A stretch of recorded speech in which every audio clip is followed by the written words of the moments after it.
kabar nih? Baik. Luar biasa, kayaknya sehat. Fresh. Ya. Saya jadi kayak pengen nge-gym juga nih kayaknya lihat Pak Jas. Pak, kalau mungkin boleh tahu nih Pak, judul kita kan malam ini agak menarik nih Pak, expression. Dosa apa lagi? Ya kan? Itu sebenarnya kita mau bahas apa sih Pak malam hari ini? Pak, mungkin teman-teman nih banyak yang penasaran. Kamu juga penasaran nggak sih? Penasaran juga. Penasaran. Oke, kita Daripada sendiri beda jadi penasaran. Iya. Oke, silakan. Sebenarnya yang malam hari ini kita mau bahas adalah soal LGBTQ. Itu yang kita mau bahas, dan kita akan lihat dari angle firman Tuhan, dan kita juga akan tanya jawab nanti. Mungkin kita akan selesai jam 11 malam. Wow. Mungkin yang lain kayaknya udah jam 12 aja. Dan malam hari ini ada peraturan harus bertanya.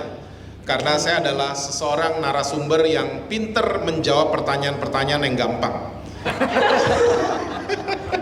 Jadi bertanyalah. Oke, jadi sudah siap nanya ya. Jadi nomor hotline-nya tadi jangan lupa dicatat dulu. Ya. Kalau mau nanya mungkin nanti jadi bisa disampaikan melalui WA tersebut. Oke, silakan Pak. Mungkin bisa disampaikan dulu nih Pak. Kalau LGBTQ tadi yang Bapak bilang, saya baca kayaknya semakin panjang Pak. Iya, ada plusnya juga. Iya, plus gitu. Ada plusnya juga. Mungkin bisa dijelaskan dulu Pak mungkin. Oke, ini adalah pengembangan ya. Jadi LGBT plus dan Q plus ini sebenarnya penambahan dari LGBT tadinya yang di awal tahun 90-an, dan mulai mereka memasukkan orang-orang yang punya kategori masih bingung, masih questioning, makanya dikasih huruf Q ya. Jadi mereka kayak lagi ngantre gitu loh ya, mau masuk gerombolan ini apa tidak, seperti itu. Berarti nggak kayak dulu ya Pak, jadi ditentukan dari lahir pria atau wanita kan nggak ya Pak, bisa ditanyakan juga. Iya, gitu. dan awalnya mungkin pengembangannya mulai dari parent 1 and parent 2 ya di Amerika ya. Jadi orang tua itu nggak ayah dan ibu lagi, tapi mulai orang tua 1 dan orang tua 2. Jadi orang tua 1 dan orang tua 2 bisa diisi dengan posisi pria dan pria ya, Nancy dan Susi, bisa kayak gitu ya. Jadi ngeri ya mungkin kalau di Indonesia masih ya Pak. Ya, dan di Amerika sekarang mulai ada pengembangan lagi wacana seorang bayi kalau lahir nanti di umur berapa gitu dia berhak menentukan sendiri dia pria atau wanita. Dan ini lebih ngawur lagi gitu loh, lebih ngawur lagi. Jadi makin banyak sekali penyimpangan-penyimpangan ya daripada dunia LGBTQ plus ini ya. Dan plus itu menggambarkan ada orang yang memiliki two spirit ya, plus. Jadi kadang-kadang dia bisa tampil sebagai pria, kadang-kadang dia dandan ya, kadang-kadang dia lipstikan doang, kadang-kadang pria tapi tasnya tas wanita dan lain sebagainya. Nah, ini masuk kategori two spirit ya, yang plus itu tadi. Dan ya, kita malam hari ini mungkin akan membahas gimana kita harus bersikap kali ya. Gereja Tuhan harus bersikap apa terhadap LGBTQ plus ini. Nah, cuman kalau misalkan kita nih ya Pak ya, kan Bapak tadi bilang ada yang questioning, kayaknya juga makin two spirits kan. Kira kalau sama kan ini androgyny itu ya Pak ya, kalau misalkan jadi bisa jadi cewek bisa jadi cowok. Cuman kalau two spirit ini berarti lebih beda lagi ya Pak. Lebih beda lagi. Oke. Lebih beda lagi. Mungkin karena di Indonesia belum terlalu ini ya Pak ya. Sebenarnya udah banyak, tapi banyak orang Indonesia tidak sesuai dengan tema kita malam hari ini. Banyak orang Indonesia yang diem-diem, tidak ekspresif gitu loh, seperti di dunia Barat dan ya di luar negeri, di luar Indonesia. Orang Indonesia lebih banyak yang diem-diem ya, dan mungkin di Jakarta mereka mulai mengekspresikan kalau mereka itu ya gay dan lain sebagainya. Nah mungkin itu masuk ke pertanyaan kita berikutnya sih Pak. Itu kayak bawaan dari genetik dari lahir atau pengaruh lingkungan ya Pak kebanyakan? Nah ini dia, ini pertanyaan yang sangat luar biasa. Jadi begini, saya sudah 7 tahun ini ikut bela dirinya orang Israel. Namanya Kapap. Kapap itu sepupunya Krav Maga. Kapap adalah bahasa Ibrani singkatan dari Krav Elpanim Elpanim, yang punya pengertian dalam bahasa Inggris face to face combat. Oke. Nah, kita nih pencinta bela diri, kira-kira 2 bulan sekali kita suka ngumpul bareng sama bela diri yang lain. Taekwondo, karate, pencak silat, ya, dan lain sebagainya. Nah, kita kalau latihan, selalu yang menang adalah pencak silat. Kita sampai bingung, nih taekwondo, kungfu, padahal jago-jago. Tapi selalu setiap latihan yang menang adalah pencak silat. Ternyata selidik punya selidik, ternyata pencak silat itu selalu menang karena mereka jurus-jurus yang diajarkan adalah jurus-jurus yang basic banget. Ya, mukul ke depan, nendang ke depan, that's it. Beda sama kungfu. Kungfu jurusnya terlalu banyak, pengembangannya terlalu banyak. Ya, sampai orang yang ikutin kungfu aja bingung hafalin jurus-jurusnya. Banyak lah, ular mabok lah, ya, kambing bawa ember lah, segala macam. Sering nonton film kungfu ketawa gitu, jadi kayak membayangkan gerakan-gerakan. Ya, emang banyak sekali. Dan ini yang membuat akhirnya, apalagi kungfu ya, kita suka lihat depan mata, kalau latihan sama pencak silat itu mereka gampang banget jatuhnya.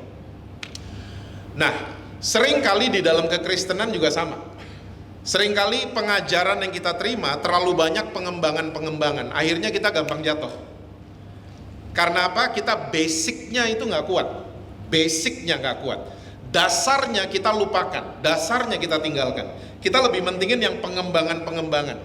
Ya, modifikasi itu kayaknya lebih penting buat kita. Sementara Alkitab mencatat bahwa basic itu penting, dasar itu penting sekali. Nah, Yesus sebelum dia naik ke surga, dia memberikan sebuah basic tentang pemuritan. Ya, Yesus buat murid-muridnya sebelum dia naik ke surga di Matius 28 ayat 19 dan 20, ajar mereka untuk melakukan segala sesuatu yang telah kuperintahkan.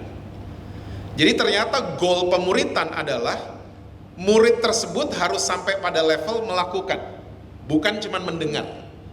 Nah, kita sekarang senengnya cuman kayaknya banyak yang hadir, ya, terus yang penting orang dengar message-nya. Tapi kita lupa ada pesan dari Yesus bahwa kita harus melakukan discipleship, pemuritan. Dan goalnya pemuritan adalah melakukan. Melakukan apa? Semua yang telah diperintahkan sama Tuhan. Nah, ingat baik-baik. Di Alkitab, Tuhan perintahkan manusia cuma 3 kali. Pertama, Ulangan 6. Kedua, Yohanes 15, perintah untuk saling mengasihi. Dan ketiga, perintah untuk memberitakan Injil. Ini dia, Matius 28 ayat 19 dan 20. Oke? Nah, perintah pertama Tuhan di Ulangan 6, ya, saya bacain buat teman-teman semua. Ulangan 6, ayatnya yang kelima, 6 dan 7. Ulangan 6 ayat 5, 6 dan 7. Kasihlah Tuhan Allahmu dengan segenap hatimu dan dengan segenap jiwamu dan dengan segenap kekuatanmu. Apa yang kuperintahkan kepadamu pada hari ini haruslah engkau perhatikan. Haruslah engkau mengajarkannya berulang-ulang kepada anak-anakmu dan membicarakannya apabila engkau duduk di rumahmu, apabila engkau sedang dalam perjalanan, apabila engkau berbaring, dan apabila engkau bangun. Oke? Ini perintah pertama Tuhan buat ciptaannya, yaitu pada saat itu orang-orang Israel. Dan perintah ini kalau kita baca baik-baik, spesifik ditujukan kepada kaum ayah. Betul nggak sih? Ya, punya betul ya? Iklan itu Pak, iklan lewat ya. Nah, ternyata perintah Tuhan pertama ini spesifik ditujukan kepada kaum ayah. Betul ya? Karena Tuhan bilang, kamu harus mengajarkannya kepada anak-anakmu berulang-ulang. Saat kamu lagi duduk, lagi tidur, lagi traveling, lagi berbaring, dan seterusnya. Jadi pertama kali Tuhan perintahkan ciptaannya, itu kepada kaum ayah. Nah, pertanyaannya sekarang, kita pernah gak sih ketemu kaum ayah kayak begini? Yang ngajarin anak-anaknya untuk ngasihin Tuhan dengan segenap hati, ya, dengan segenap jiwa, dengan segenap kekuatan. Saat mereka lagi tidur, duduk, berbaring, dan lain sebagainya. Pernah gak sih kita ketemu ada bapak-bapak di dunia kayak gini? Silakan ya Bapak, mungkin bisa menjawab. Jarang ya. Iya, jarang. Hampir nggak pernah malahan. Dan sering kali yang kita dengar kasus tentang ayah, malah sebaliknya, opposite-nya. Ya, kita dengar ada ayah pukul anak, ayah pukul ibu, ya, pukul istri depan anak-anaknya, ya, ayah perkosa anak perempuannya, ya, ayah tidak kerja, tidak tanggung jawab, dan lain sebagainya. Nah, ternyata isu-isu seperti ini, ya, ini adalah serangan iblis buat kaum ayah. Untuk apa? Untuk melahirkan satu generasi di bawah ayah tersebut, ya, satu generasi yang namanya adalah fatherless generation. Nah, ternyata waktu sebuah generasi mereka mengalami ketiadaan ayah, Ada si ayah di rumah tapi absen. Ya, ada si ayah di rumah tapi nggak pernah ngomong. Ya, ngomong kalau marah. Kalau kita juara nilainya bagus, dipuji aja nggak pernah. Ya. Nah, ternyata tingkah-tingkah ayah seperti ini melahirkan satu generasi yang namanya fatherless, dan kita nggak pernah sadar. Sampai detik ini kita nggak pernah sadar bahwa fatherless itu di mana-mana, termasuk di gedung gereja. Kita nggak pernah sadar. Ya, saya kasih contoh. Ada seorang ayah, ya, dia tinggalin istrinya. Lalu ibu ini punya anak laki-laki misalnya. Dia harus jadi single mom, oke? Dan jadi single mom tuh nggak gampang sama sekali. Dan dia stres tiba-tiba. Waktu dia stres, semua emosinya ditumpahkan ke anak lakinya. Ya, semua kata-kata keluar tuh, setan lah, anjing lah, semua keluar. Ya. Nah, waktu anak laki ini menanjak dewasa dan dia keluar rumah, dia ketemu dengan lawan jenis. Ya, in the back of his head, di belakang kepalanya akan ngomong ini, nanti nih cewek mirip sama ibu gue. Mulailah dia beralih ke yang sejenis.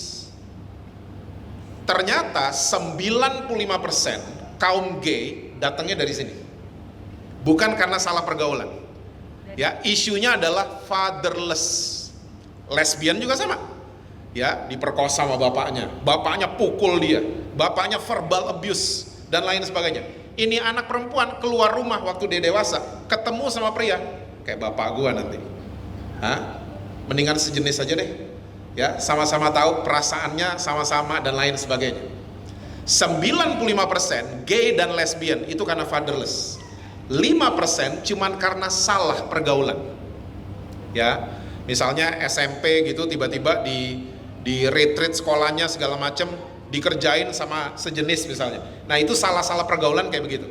Tapi 95% karena the absence of their fathers. Bapak-bapak harus punya tanggung jawab besar. Bapak dan calon bapak yang malam hari ini mendengarkan, tepuk tangan dulu dong. Kayaknya tegang semua loh dari Jadi menjelaskan kayak tegang semua ya, calon bapak dan Bukan tegang, tapi kena sebenarnya. Ini pesan penting ya. Jadi ternyata 95% itu fatherless ya. Jadi bapak-bapak yang kita yang hadir malam hari ini punya tanggung jawab yang besar untuk membentuk generasi kita, gimana mereka ke depannya. Yes, exactly. Karena begini, waktu seorang pria menjadi ayah, itu kehormatan tertinggi. Kenapa? Karena Tuhan sebut dirinya tuh ayah. Baik, jadi kalau seorang pria dia jadi punya keturunan, dia dapat kehormatan tertinggi. Tapi kebenaran ini dibutain sama iblis. Iblis menyerang kaum ayah sedemikian rupa sampai detik ini. Sampai yang kita temukan adalah bukan ayah yang di Ulangan 6, yang waktu lagi traveling berbaring, duduk, makan, dia ngajarin anak-anaknya, tapi dia nyakitin anak-anaknya. Itu yang kita temukan dalam keseharian hidup kita.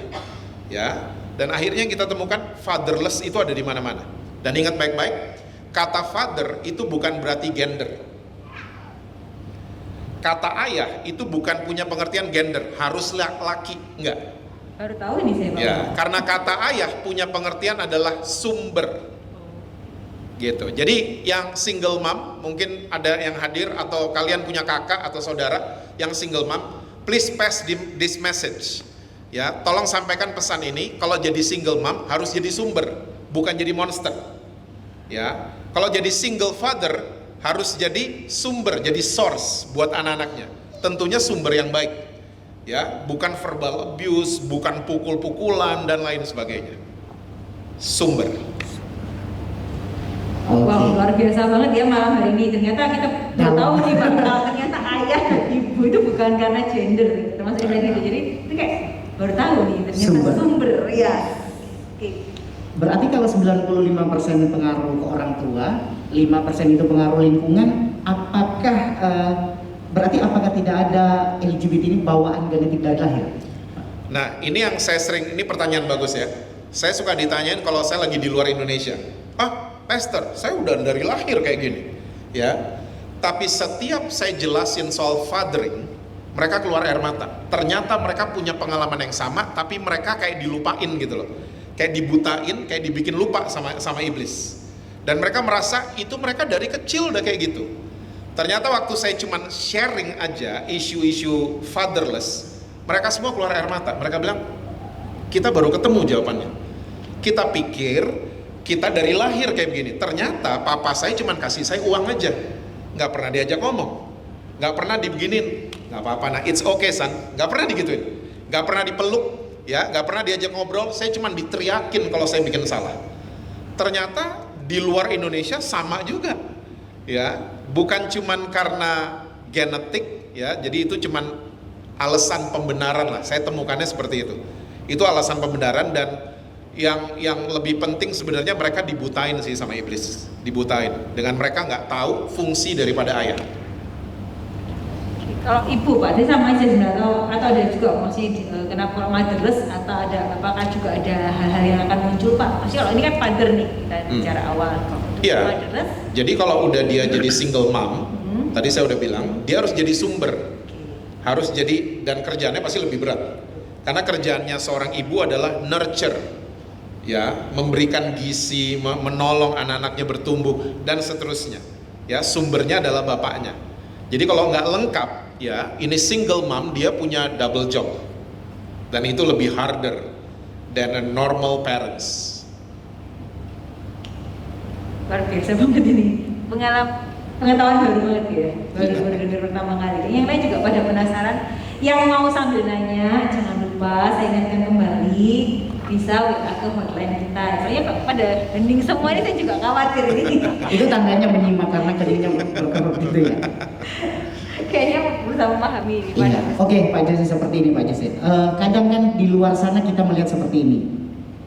Orang yang dengan status LGBT seperti itu, mereka itu seakan-akan orang paling berdosa, lebih berdosa dari mungkin ya laki-laki, seorang bapak suami yang selingkuh.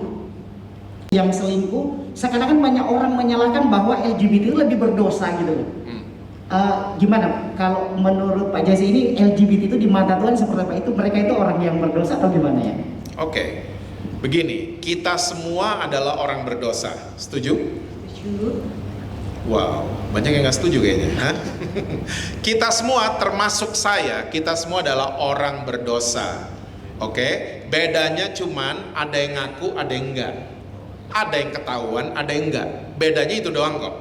Ya, jadi saya berdiri di depan sini sampaikan firman Tuhan, bukan saya lebih kudus dibanding kalian, tidak. Gelar kita semua sama. Kita adalah orang-orang yang dibenarkan dan dikuduskan oleh darah Yesus. Jadi LGBT ternyata sama di mata Tuhan. Tuhan sayang sama mereka sampai Tuhan mau mati buat mereka. Sama. Karena dosa itu nggak ada yang besar, nggak ada yang kecil. Semua dosa sama. It's a sin. Ya. Nah, kita seringkali bikin teori sendiri bahwa ada dosa lebih besar, kamu lebih banyak, saya lebih sedikit. Sama, kita berdosa sebenarnya. Ya, bukan masalah lebih banyak atau lebih sedikit, atau lebih parah atau lebih enggak gitu loh. Ya, kayaknya LGBT lebih parah daripada orang yang selingkuh. Enggak. Kita pendosa, kita semua pendosa. Ya. Untungnya adalah ada beberapa LGBT mulai sadar bahwa kasihnya Tuhan Yesus itu luar biasa. Nah, gitu. Oke Pak, mungkin teman-teman juga yang di sini ingin tahu juga nih Pak, kan tadi Bapak udah jelasin ada yang questioning, ada yang spirits. Nah, cuman gimana sih Pak cara kita mengidentifikasinya mereka nih? Jadi kan kayak mungkin apalagi di Indonesia kan belum semua ini terang-terangan nih, belum semua kelihatan. Tanda-tandanya gitu ya. Ya, tanda-tandanya sih penasaran aja sih Pak. Jadi oh mungkin ada teman terdekat kita atau kerabat kita yang seperti itu kayak gitu. Oke. Ini pertanyaan juga yang bagus. Jadi begini, ada kaum pria atau kaum wanita yang lahir mereka itu udah apa ya? Ada pria-pria yang lahir itu dari kecil mereka udah istilahnya udah feminin, ya. Dan banyak anak pria lihat mamanya gitu pakai lipstik mau ikut-ikutan pakai. Nah, mau ikut-ikutan pakai lipstik, mau ikut-ikutan dandan. Nah, tugas orang tua adalah mengarahkan mereka bahwa, hey, kamu pria. Ya, kamu jangan pakai ini. This is for a girl. Ini lipstick buat kaum wanita. Ya, stocking buat wanita, bukan buat kamu. Ya, orang tua mesti ngajarin kayak gitu. Jadi peranan keluarga itu bagaimanapun Penting sekali. ya, Pak, ya? Orang tua itu penting sekali. Kalau orang tua nggak, makanya fatherless itu karena orang tua nggak pernah ngomong salah satunya. nggak pernah ngomong sama anak-anak. Bisa ada laki-laki memang yang feminin. Saya punya teman pria banyak sekali yang feminin, tapi mereka straight, mereka normal. Karena apa? Mereka diajarkan dari kecil untuk menjadi pria. Ya, salahnya orang tua adalah waktu mereka mulai diem dan nggak diajarin anak-anaknya. Itu dia. Oke, buat orang tua di sini ya, mungkin atau yang teman-temannya di rumah kalau melihat ada anak-anaknya udah mulai aneh, minta tolong dikembalikan lagi ke jalan yang benar. Iya, tapi biasanya gitu kalau orang tua anaknya namanya Wahyu jangan dipanggil Ayu gitu loh. Laki Ayu itu bisa menjadi bibit kayaknya ya. Ayu, bahaya itu ya Pak ya. Harus Wahyu, jelas kamu Wahyu bukan Ayu gitu ya. Tapi nih Pak, kalau misalkan ternyata udah terlanjur nih ya, mungkin sempat mengalami kayak udah fatherless nih, udah terlanjur sampai gitu. Terus maksudnya ini gimana sih Pak? Maksudnya mungkin ada orang tua yang nggak sadar kalau dia ini salah sebenarnya udah kayak gitu, tapi udah dibiarkan gitu. Terus maksudnya gimana sih untuk masih kita mengembalikan tadi tuh Bapak bilang, mengembalikannya tuh masih udah terlanjur nih misalkan udah kayak gitu, terus gimana cara mengembalikan anak ini untuk kembali ke jalan yang benar tadi sih Pak? Karena kan setiap anak berbeda ya. Yes. Menurut saya tidak semua anak itu mungkin ada yang bisa cuman balik gitu udah bisa kan kembali gitu, bisa ada yang harus kayak agak keras atau gimana gitu sih Pak. Saya lagi nanganin satu kasus di Jakarta. Saya lagi temenin orang tuanya karena dari kecil dia sebenarnya kayak denial itu apa ya? Udah tahu tapi dia kayak nggak mau tahu gitu loh. Dia menganggap bahwa anaknya nggak kayak gitu. Dari kecil anaknya dandan, dari kecil. Sekarang anaknya lebih tinggi dari saya, udah dewasa, dan perempuan udah dandannya. Nah kayak gini nih Pak, gimana Perempuan. Maksudnya? Kan udah terlanjur nih. Ya, udah. ini kan terlanjur. Temen saya awalnya marah, saya bilang, don't do that. Kamu udah telat, kamu dari kecil tahu kok dia kayak gitu, ya. Tapi seharusnya ini tugas yang kamu lakukan waktu dia kecil, bukan sekarang kamu marah-marah sama dia. Ya, dibilang anak setan segala macam. Makin keluar nih anak karena dia udah punya duit, dia udah punya kerjaan. Ya. Jadi kalau udah terlanjur, tugas orang tua adalah menerima seperti Tuhan Yesus menerima kita. Menerima. Ya. Tugas kita. Orang tua ini kan nggak mudah nih Pak biasanya. Nah, apalagi di Indonesia ini kan kayak omongan orang itu masih yang terutama kan Pak. Oh, dulu Pak. Ya. Biasanya. Nah. Tapi sekali lagi saya mau tekankan, orang tua terimalah kalau udah terlanjur. Seperti Tuhan Yesus terima mereka. Karena begini, kalau kita accept mereka, saya percaya nanti Tuhan yang akan merubah mereka. Kita orang tua udah nggak bisa mungkin merubah mereka kalau udah terlanjur.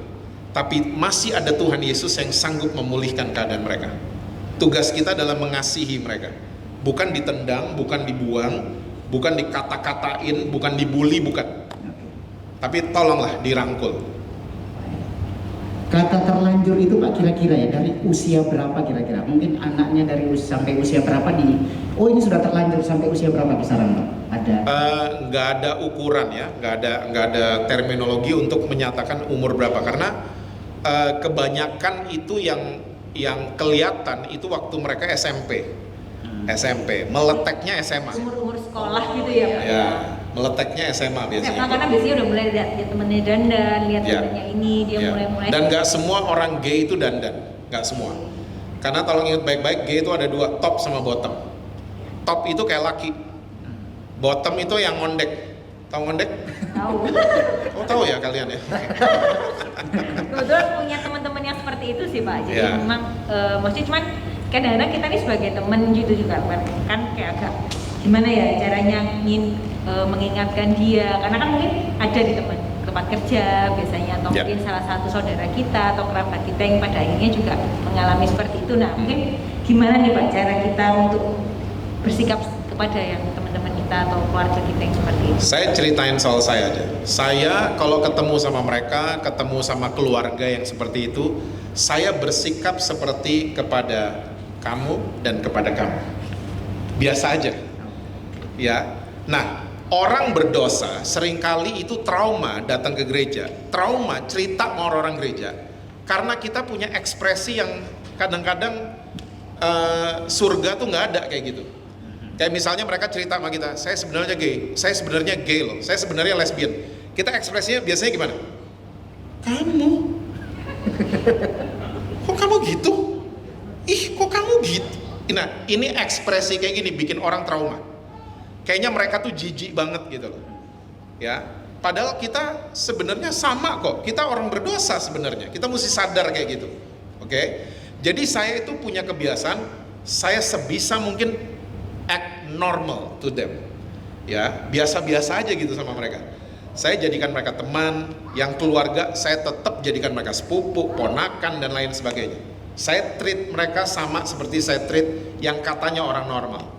Tapi ini ada pertanyaan dari jemaat nih Pak, kalau misalkan nih, maksudnya kayak teman kita deket nih ya, udah LGBT, kita sebenarnya pengen ngingetin cara bagaimana sih cara menyatakan kebenaran kepada teman LGBT tanpa terkesan menghakimi tadi tuh.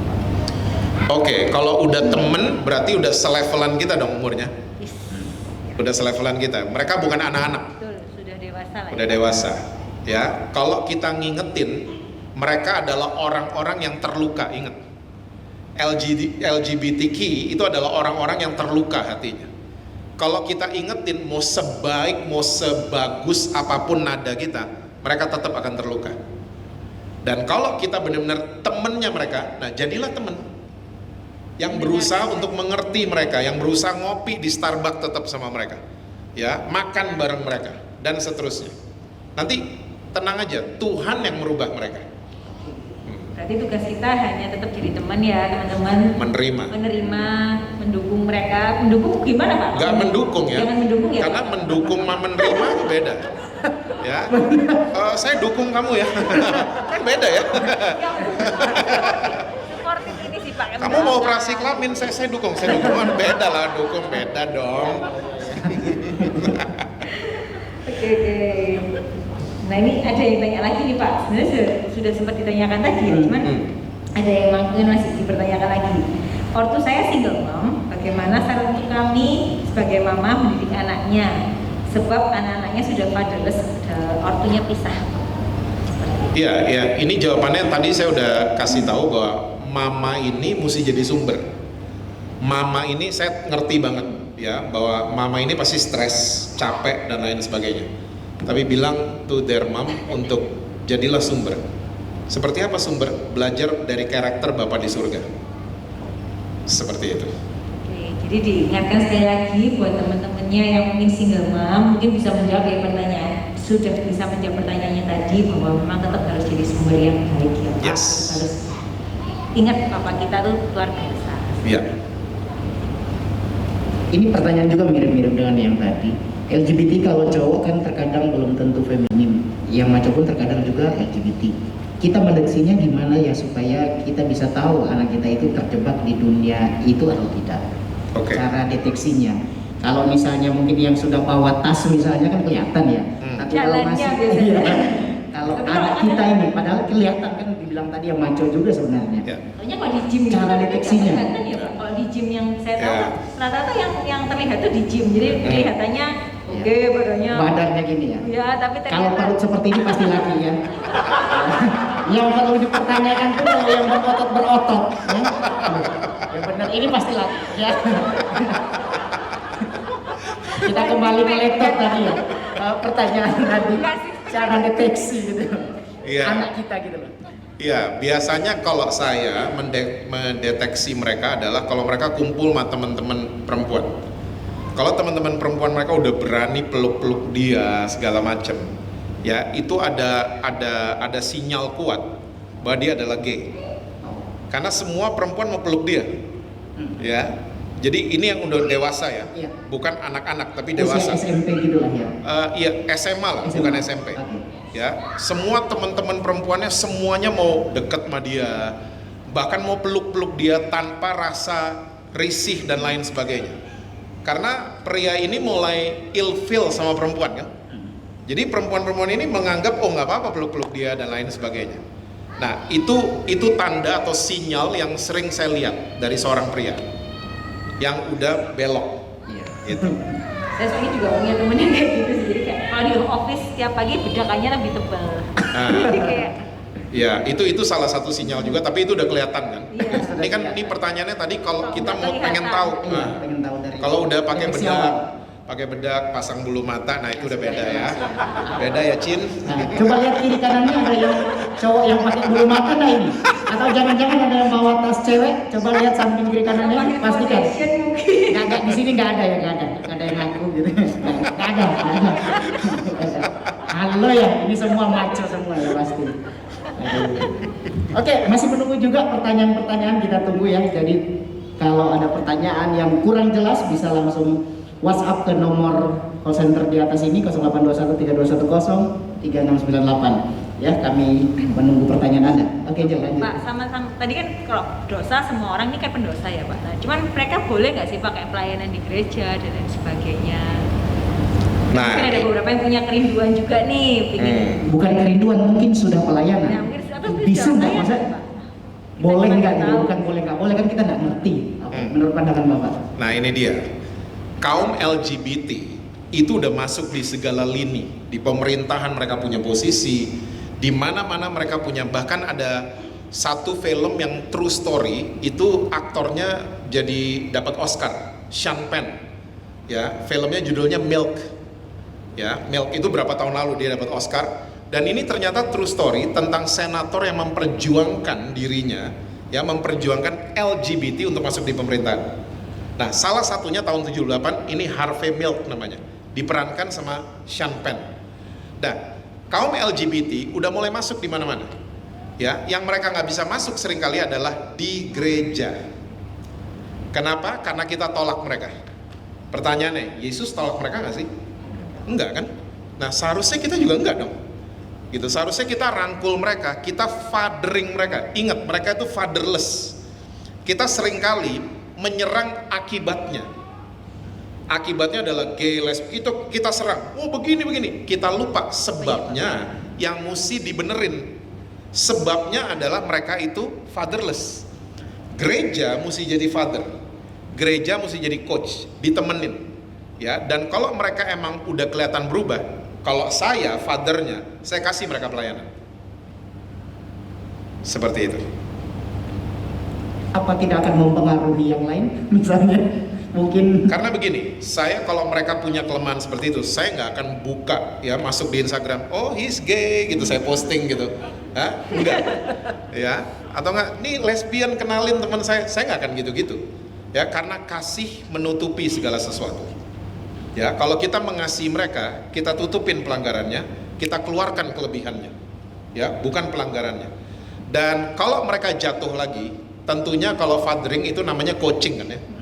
Kalau kita jadi coach, kita udah ada agreement, semacam agreement.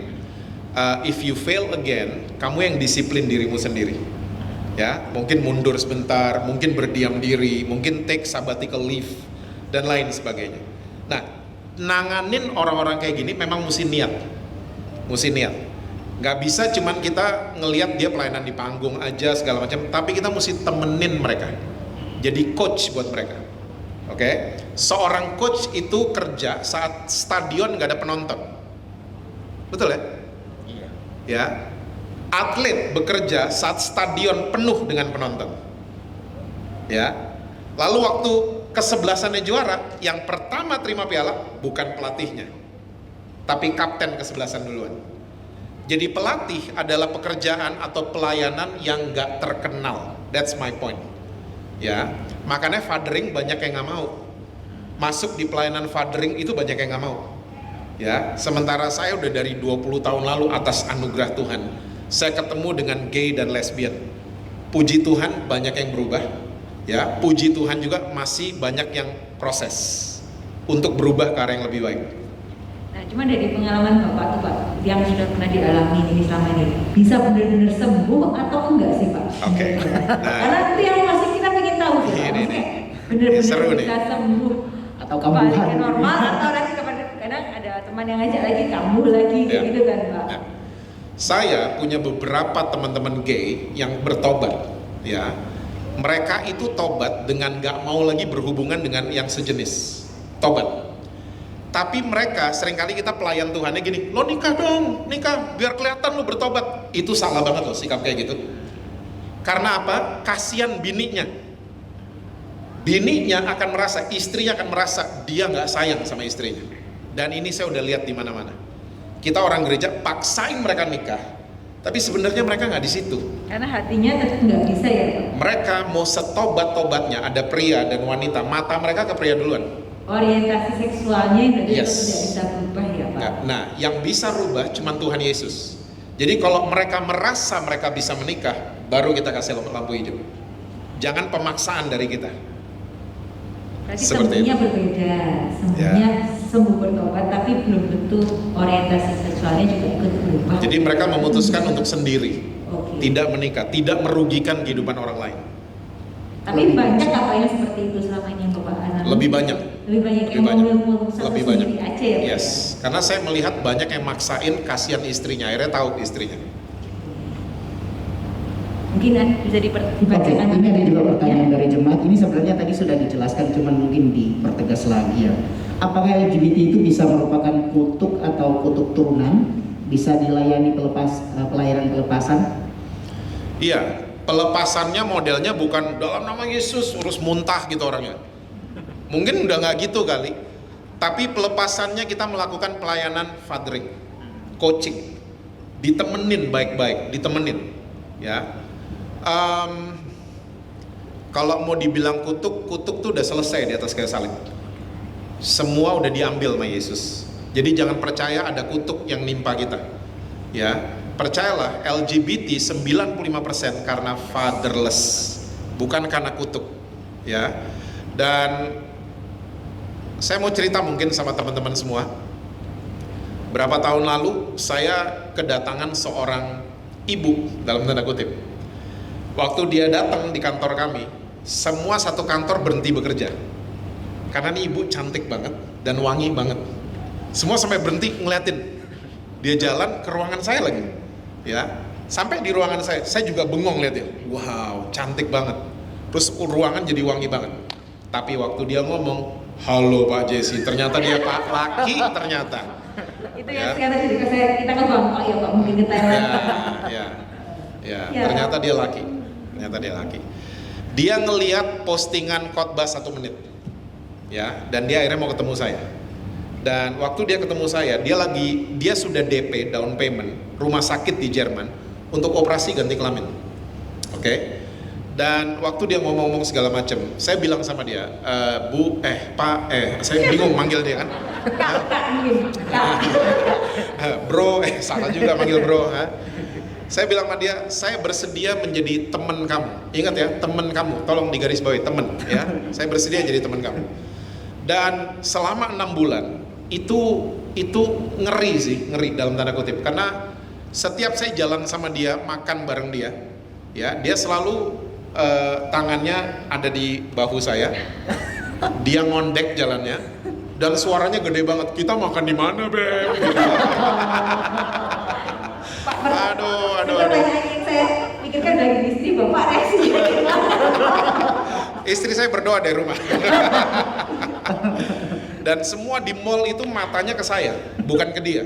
Matanya ke saya dan saya tahu semua ekspresi itu. Oh, itu tau lakinya. Semuanya begitu, ya. Mereka bingung yang mana yang sebenarnya. Dan kalau duduk di restoran juga suaranya gede banget kan. Kita mau apa segala macam. Dan lain. Nah, habis 6 bulan. Ternyata dia memutuskan untuk membatalkan operasi ganti kelamin. Dan rumah sakit di Jerman mengatakan bahwa itu down paymentnya angus dan dia nggak peduli. Karena dia sadar dia adalah seorang pria yang diciptakan oleh Tuhan. Dia stop dandan, ternyata dia ganteng. Ya. Ternyata dia jadi gay dan dandan karena dari kecil dia selalu dapat verbal abuse dari ayahnya. Ya, dengan mengatakan kamu kayak perempuan, kamu suka digitu-gituin sama bapaknya. Akhirnya jadi perempuan beneran. Dan bapaknya itu nggak pernah mau anak pria. Sebenarnya papa mau anak pria, datang kamu lagi. Sebenarnya papa mau anak perempuan. Ternyata kamu yang lahir, digitu-gituin sama bapaknya. Nah, ini yang membuat dia terluka yang sangat mendalam. Akhirnya jadi begitu. Ya. Puji Tuhan sekarang dia dalam proses, ya, jadi lebih baik setiap hari. Ada keplesetnya, dia bangun lagi, dia tetap mengejar keserupaan dengan Kristus. Ini yang perlu kasih tepuk tangan buat Bukan dia. dong. Tapi waktu 6 bulan itu yang luar biasa. Wah, Jadi, itu ngeri, makanya 6 ngeri. bulan 6 hari aja udah bingung ya, 6 bulan. Nah, ngeri. Makanya saya nanya reaksinya si Bapak gimana gitu. Tapi karena di sini dia merasa ada yang menerima dia, jadi bayangkan bisa dibatalkan ya. Mungkin ini juga buat kita semua yang sudah jadi bapak ibu dan akan jadi bapak ibu ya, mengingatkan kita semua bahwa kalau anak ini kita nggak boleh main-main gitu.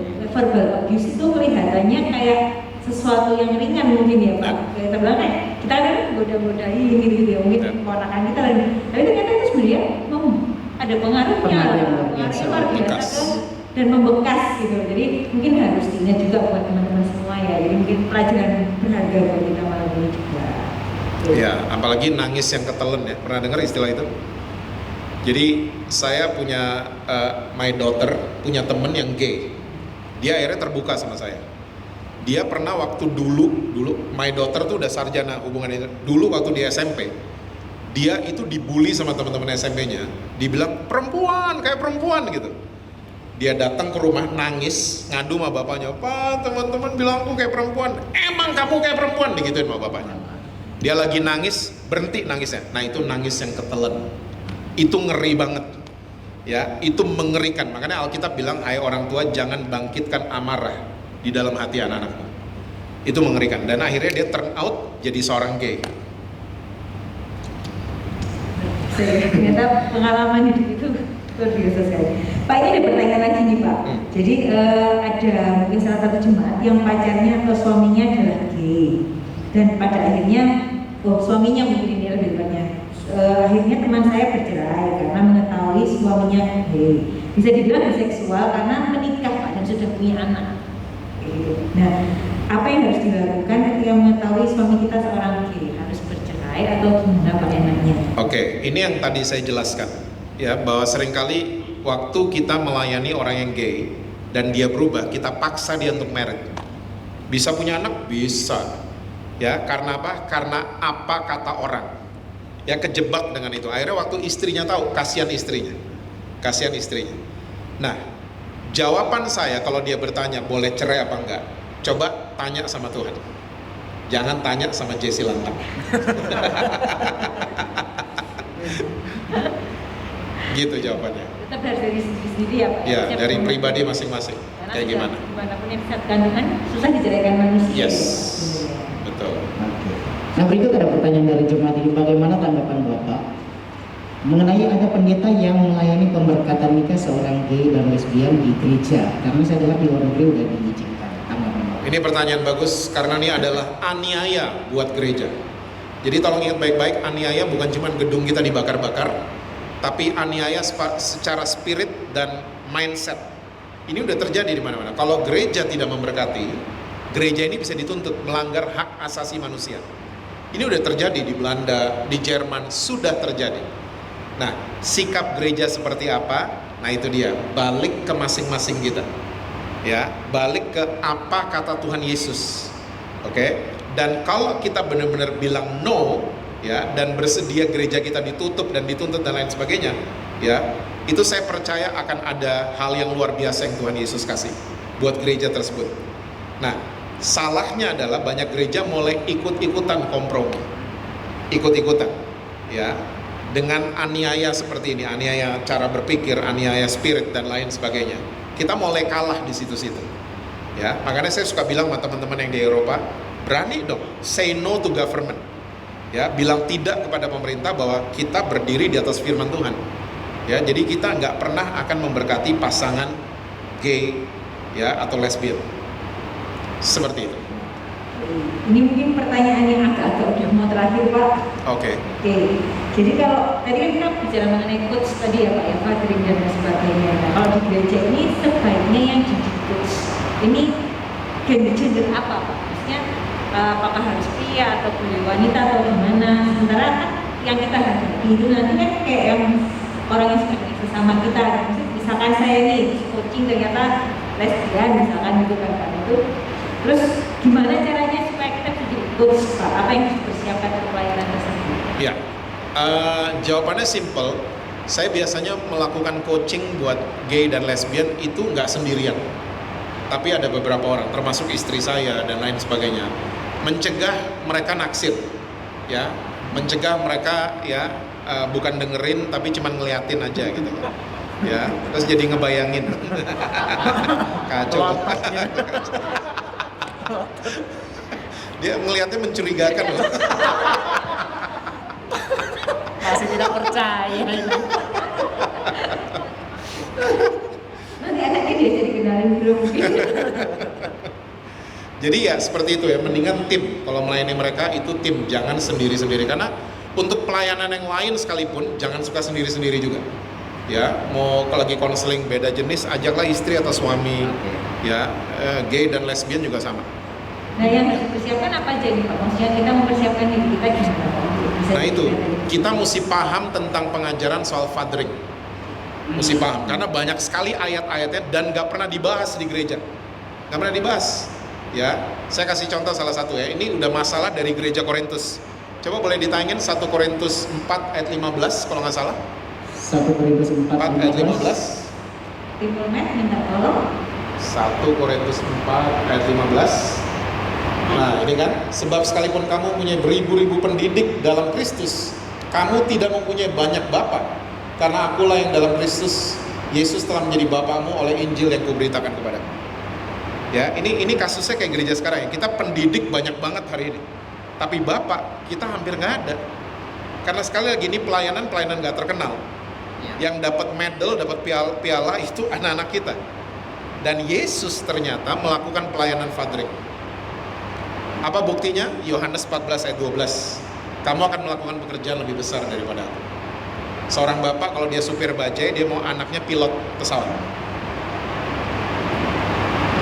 Oke, bagaimana Pak kira-kira kalau misalnya ternyata ada yang hadir malam ini atau yang menyaksikan mungkin ini dia sendiri mengalaminya, solusinya seperti apa? Entah hubungi pelayan di pro atau mungkin Pak Jesse langsung, solusinya seperti apa ya Pak? Istri saya ketawa Pak. Siap benar-benar. Ya, yang menyaksikan program ini hubungi aja yang kalian merasa nyaman. Ya, mungkin DM dulu, mau DM saya boleh, ya. Tapi kalau satu kotak lebih baik sama pelayan-pelayan di tempat ini. Kalau cuma mau tukar pikiran silahkan, DM saya kan bales.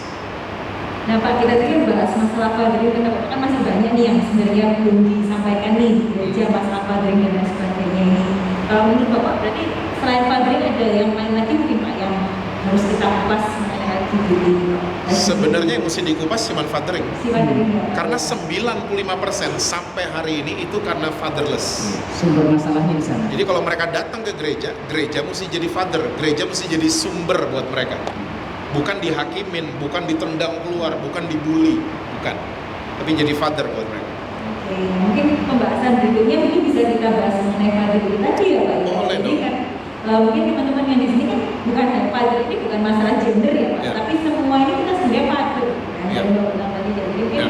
kedepannya mungkin bisa kita bahas mengenai father ini tadi Bisa. ya, lebih secara lebih spesifik ya Pak. Ya. Nah, mungkin sambil kita mau masuk ke kesimpulan ya Pak, mungkin pesan Bapak atau pesan gereja buat teman-teman atau buat orang yang saat ini merasa dirinya ini tidak oleh Tuhan, sambil menambahkan kesimpulan orang hari ini. Oke, kesimpulannya begini.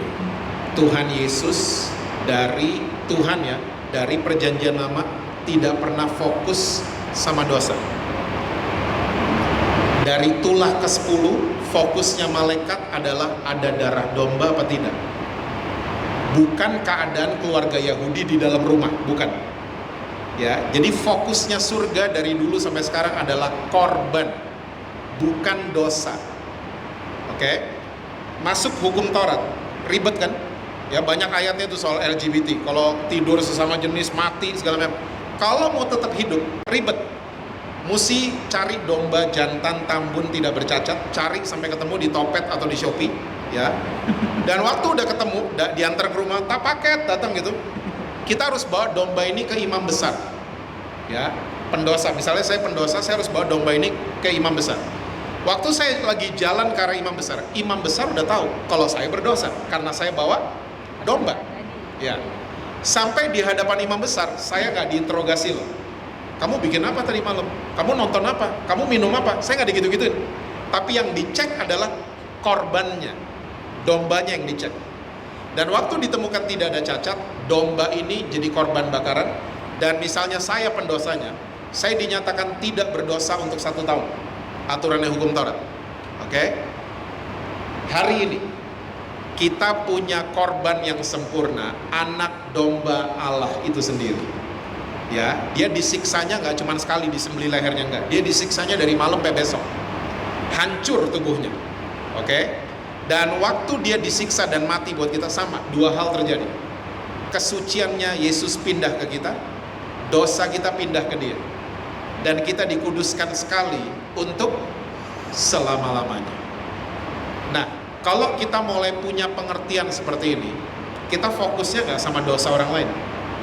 Kita fokusnya selalu sama Yesus setiap hari. Kita bilang setiap hari mau keluar rumah dimanapun, Tuhan, terima kasih, saya orang berdosa yang dikuduskan oleh Tuhan. Ketemu orang berdosa, kita akan berubah cara pandangnya.